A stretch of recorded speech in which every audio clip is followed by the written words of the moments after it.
Assalamualaikum warahmatullahi wabarakatuh. Waalaikumsalam warahmatullahi wabarakatuh. Waalaikumsalam warahmatullahi wabarakatuh. Kami dari kelompok 10 kelas 2A PGSD akan membawakan materi dengan judul Memahami Pembelajaran Melalui Pembelajaran Tradisional. Sebelum kami menyampaikan materi, izinkan kami memperkenalkan diri dengan saya sebagai moderator dan pemateri, Devi Ratnasari, NIM 2386 202009. Lalu ada Nova Ramadana dengan NIM 2386 202003. Zaskia Delavinza Putri NIM 2386 202038. Baik, yang pertama adalah definisi yang akan disampaikan oleh saya sendiri.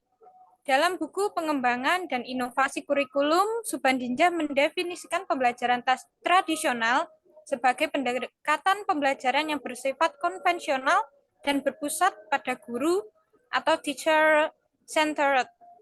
Guru memegang kendali penuh dalam proses pembelajaran, bertindak sebagai sumber utama pengetahuan dan mendominasi kegiatan belajar, mengajar dengan metode ceramah dan penyampaian materi secara satu arah.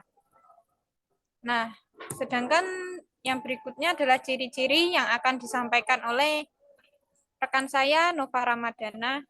Monggo. Ciri-ciri pembelajaran tradisional. 1. Pondok pesantren adalah lembaga pendidikan tradisional yang mempelajari, memahami, mendalami, menghayati, serta mengamalkan ajaran Islam dengan lebih dalam. 2. Kurikulum klasik. Kurikulum tradisional dibuat sebagai alat untuk meraih tujuan pendidikan, pengembangan pengalaman peserta didik, perencanaan, pelaksanaan, dan pengevaluasi pembelajaran, serta sebagai pengendali kegiatan pengajaran. 3. Fokus pada ajaran Islam. Pembelajaran tradisional berfokus pada ajaran Islam dan berupaya untuk mengamalkan ajaran tersebut dalam kehidupan sehari-hari. Pembelajaran tradisional yang keempat yaitu organisasi belajar. Kurikulum tradisional dibuat sebagai organisasi belajar yang disusun sedemikian rupa sebagai konsumsi keseharian peserta didik dengan tujuan pengalaman pembelajaran mereka dapat berkembang positif.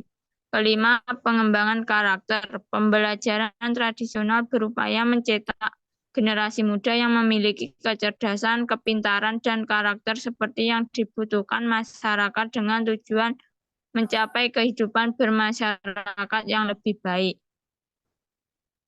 Baik, untuk yang berikutnya adalah tantangan dalam penerapan pembelajaran tradisional.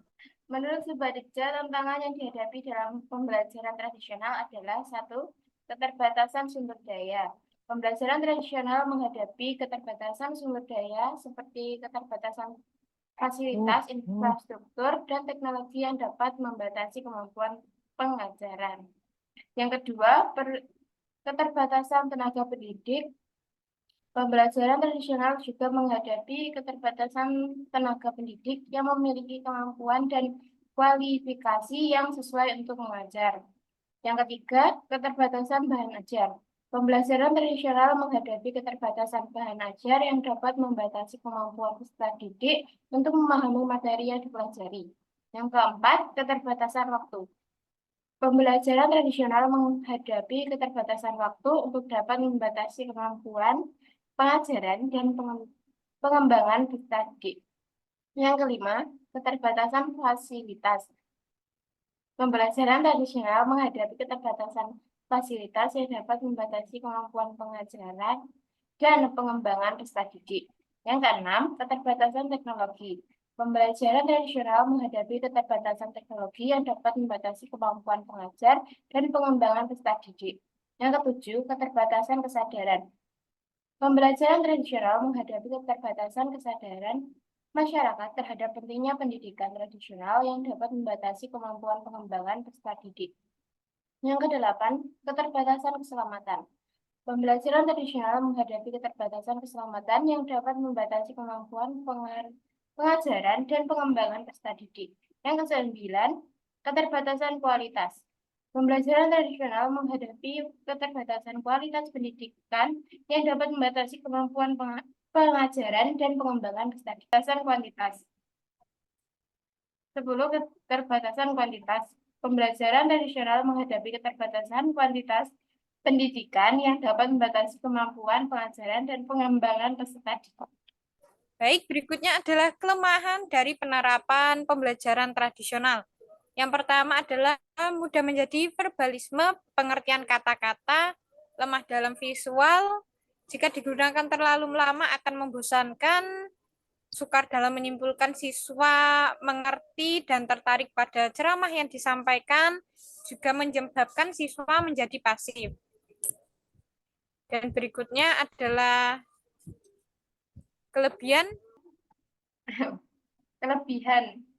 dalam pembelajaran tradisional adalah guru mudah menguasai kelas, kedua mudah mengkoordinasikan tempat duduk kelas, yang ketiga mudah mempersiapkan dan melaksanakan pembelajaran, yang keempat dapat diikuti oleh siswa dalam jumlah besar, yang kelima memudahkan guru dalam menerangkan pembelajaran dengan baik. Baik, kemudian adalah manfaat dari penerapan pembelajaran tradisional yang akan disampaikan oleh Mbak Nova.